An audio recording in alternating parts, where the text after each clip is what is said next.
Hey guys, Ewan here with the Old School Labs, and we're starting this video with Logan Franklin's physique update, and he looks absolutely amazing. Now, there is a lot of hype about him winning the Mr. Olympia or beating Bumstead.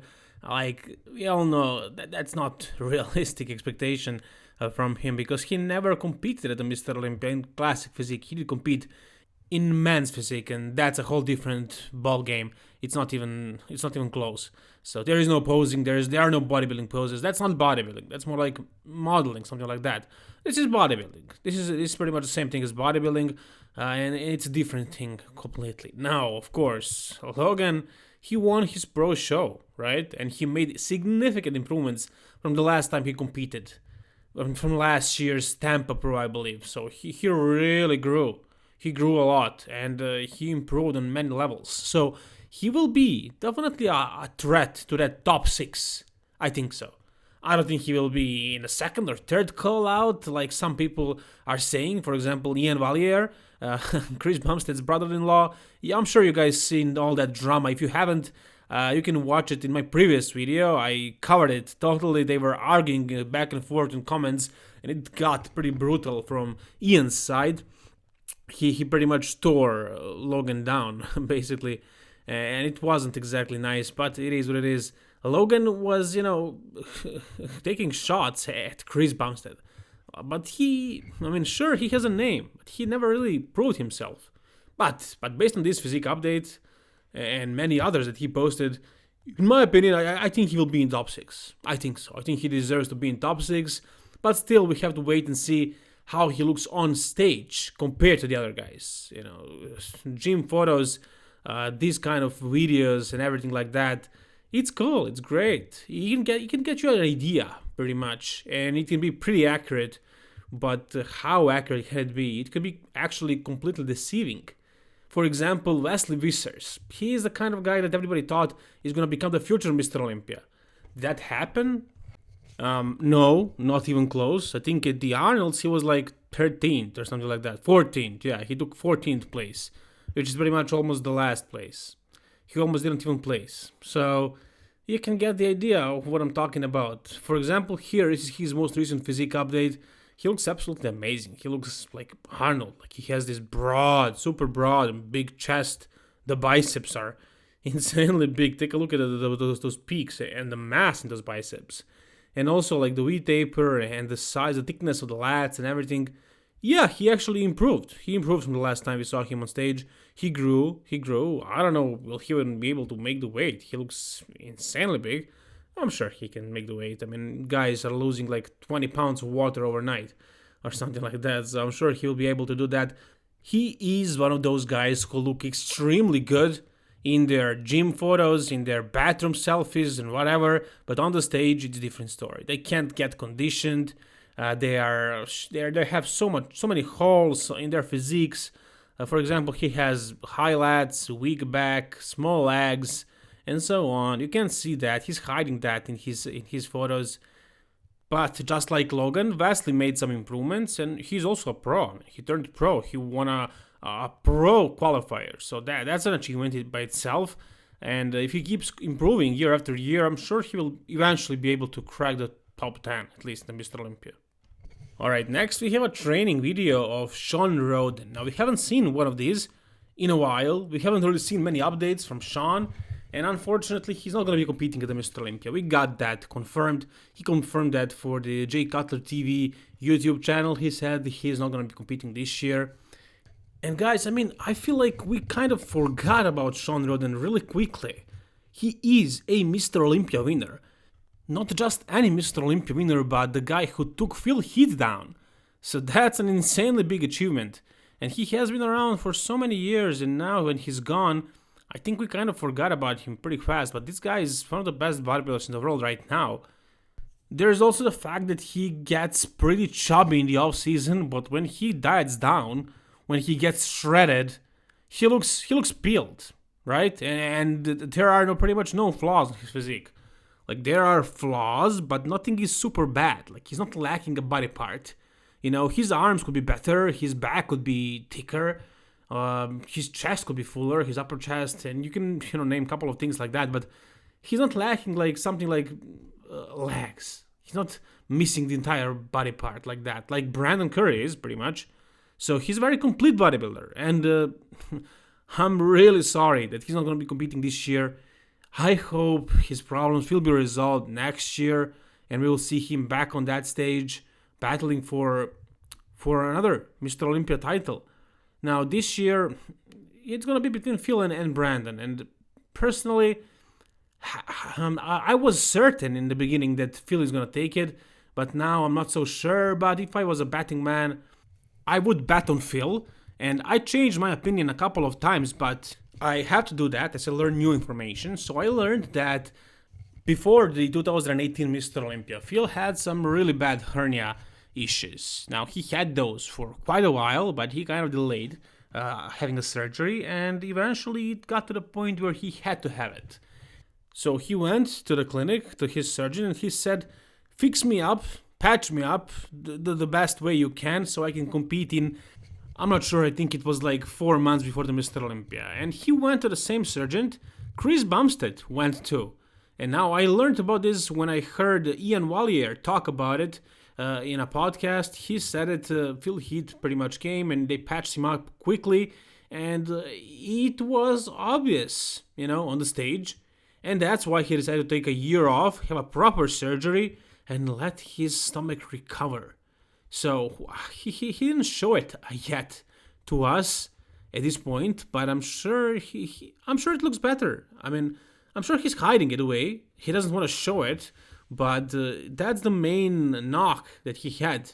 That's the reason why he lost. Everybody knows that. Birds on the trees know that at this point, and I'm sure Phil is aware of it. So I'm sure he wouldn't be coming back if he was risking losing against somebody like Brandon. Because if Brandon won against him, wow, that would be a huge knock on Phil. That would be, that would destroy Phil and his reputation pretty much. So I'm sure Phil knows that his stomach looks much better, and if that is in check, how can he lose? How can he lose? Now, I'm not going based on the looks. I'm going pretty much strictly based on what I heard and what's logical. And if I was a betting man, once again, I would bet on Phil. So I mentioned Brandon Curry and Chris Bumstead, and I have an update of both of those guys. So here we have a physique update of Brandon Curry. Though there is a question, he's asking us, what do we think, is this current or not? And he also says that his coach takes blurry shots, and I don't think he would be posting something like this if it wasn't current. I'm sure he's just teasing us, he's just trying to confuse us, maybe his competition as well, but based on this photo right here, he looks good. He looks really good. But you guys know already that he looks good in the side shots. His legs are not obviously smaller in those side shots, especially side tricep. That's probably his best pose because there is no weakness in it, pretty much. Like the waist is really small, the stomach is tucked in, the abs are symmetrical, developed, they look good. The chest is big and full, shoulders, arms on point, and then you take a look at the legs, and the legs are also fine, they're good. In the other poses, from the front and from behind, you can see that his legs are lagging, but in this pose, you cannot see it. And now, I also would like to say that I noticed that his legs are looking bigger from the side than what they looked before. It could be just the angle, it could be Photoshop, I don't know, until he steps on the stage, but based on this physique update, I'm sure it looks like he improved, and I'm sure he did because every year, year after year, show after show, Brandon looked better than the previous time. The only exception is 2019 Arnold Classic to Mr. Olympia, because he didn't have a lot of time to improve. But year after year, if you talk about having an off season, a proper off season to grow, to progress, he progresses. So this time around, he had a full year to recuperate, to progress then, and I'm sure he made a lot of progress. We'll see on stage soon. Before we talk about Chris Bumstead and his physique update, I want to show you this one. It's an update from this Vitaly kid from Russia. He's 23 years old, and he looks pretty much as big as Big Ramy. I don't know what's the thing, how the hell is he this big? Was there ever a pro who was this big at this age? Who was there? I'm not sure, honestly. There are some guys like Lee Priest who were pretty big at the age of 23 or something like that, but this big? I don't know. I don't think so. I don't think so. He looks insanely large. Now, this has to be some kind of myostatin efficiency, or I don't know, Putin is having some lab experiments with this guy. He looks like a lab experiment who that went wrong and escaped the lab or something like that. 23 and this big? Come on, what is going on? What kind of genetics are these? Is he a freaking alien or is he a lab experiment? All jokes aside, it's just Mother Nature. We just had to wait a long time for somebody to be a little bit more muscular than everybody else. And we see that now with this kid, with this guy. He's insane. He's insane. Look at the size of this guy. Wow, 23 years old. Come on, are you kidding me? Jesus, he looks insane. Alright, and so finally, we have a physique update, a full posing video of Chris Bumstead. And in this video, he hits all the poses pretty much. He doesn't show his legs though, because I'm sure his legs are pretty watery. You know, his legs usually are very often. Here is his lat spread, front lat spread, which is not a mandatory pose in Classic, but he hits it on the stage anyways, and it's probably his best pose. It's interesting that his waist looks pretty thick in the off-season, but that's always the case. When he bulks up like this, he has to diet down quite hard, and then eventually his waist shrinks in. And I'm sure it's going to be the case this time around. He did not grow his waist permanently, something like that. I'm not saying that. But in the off-season, he tends to look like that. But then take a look at this one. When he hits the vacuum, when he pulls the lats out like that, it's still a pretty small waist. But at the Mr. Olympia stage, when his contest's ready, it's very much non-existent. It's a really super small waist. And it's much, much smaller than it is right now. Take a look at his waist from the side as well. He's thick. He is not looking streamlined like a classic physique guy. He looks like a bodybuilder pretty much.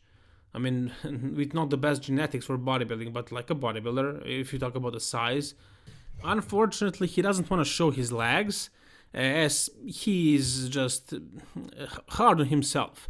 I'm sure he thinks his legs look fat, because he has some water retention problems, and I'm sure his legs are really watery, but I would like to see the size of them, because you can see it through the shorts. His legs are really big. Side tricep, a pose that looks super aesthetic on the stage, but now in the off-season, it makes him look blocky even more than the other poses. Most muscular, he hits this one on stage as well. It's not a mandatory pose, just like side tricep isn't or lat spread, and these guys, I mean especially Chris, they hit them all. I just haven't seen him hit back lat spread. Everything else, sure. So you can see based on this physique update that he grew. He's big, right? He is bigger than before. He's not small by any means. It's gonna be probably trouble for him to cut down for this category, but I'm sure he will do it, and I'm sure he, take a look at his classic physique pose. Wow, good one, great one. I mean, the vacuum, the broad rib cage, the wide chest. As I was saying, he grew, he got bigger. Take a look at the arms, especially the biceps. I don't know if he's pumped right now or not, but his arms definitely improved, and that's a big topic. Like everybody is saying he has no arms, right? Especially like Brian. And so his brother-in-law Ian Valier posted this, a photo of Chris curling some weight, and he says arms are small, quote unquote, right? And it's funny that he posts this because first of all, Chris's arms are looking crazy big right here. The insertions horrible, just like Chris says, his biceps look like he tore them. But that's just his genetics. His arms are not small, they're just poorly inserted. And Ian is not just his brother-in-law, he's also his coach, and he's also a professional bodybuilder, one of the top Olympians probably. And I heard Ian say this multiple times in podcasts and interviews that Chris has small arms. You know, he said it a million times. He has shitty arms, shitty back, he says that very often, but now he's quoting it sarcastically like this. But it is what it is. I mean, sure, he's just defending his client, his brother-in-law. But honestly, Chris' arms are not very good arms, and Ian knows that. Chris knows that. He improved them year after year? He did, and sure, this year they will be the best that they have ever been. But will they be top-class arms ever? No. Anyways, guys, tell me what do you think about this whole thing. Whatever is in your mind, tell me down below in the comment section. Like the video if you enjoyed it, and please subscribe for more videos like this. All the best, guys, and keep it old school.